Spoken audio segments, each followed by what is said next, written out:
প্রথম বলেই ১১০ মিটার দূরত্বের ৬ হাঁকিয়ে মহেন্দ্র সিং ধোনি সেটি প্রায় সম্ভব করে ফেলেছিলেন, কিন্তু সেখানেই শেষ। ধোনি ফিরলেন আরেকটি ৬ হাঁকাতে গিয়ে পরবর্তী ৪ বলে মাত্র ১ রান খরচার সঙ্গে ৩টি ডট। তাতেই স্বপ্ন ভেঙে চুরমার চেন্নাইয়ের। বিস্তারিত ডেস্ক রিপোর্টে।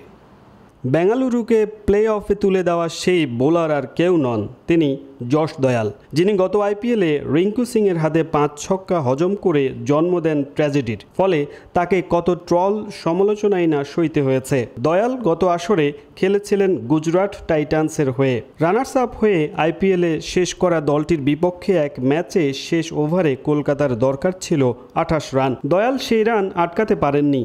তার বলে ৫ ছক্কা হাঁকিয়ে জয় তুলে নেন কলকাতার ফিনিশার রিঙ্কু সিং। এরপর তুমুল সমালোচনায় পড়তে হয় দয়ালকে। সেই মনোবেদনা কেবল তাকেই ভেঙে চুরে দেয়নি, দয়ালের পরিবারও হয়েছিল চরম মর্মাহত। বেদনায় মুচড়ে গিয়ে তার মাও নাকি নাওয়া খাওয়া ছেড়ে দিয়েছিলেন। সেই পরিস্থিতি গতকাল বদলে দিয়েছেন বেঙ্গালুরুর এই পেসার।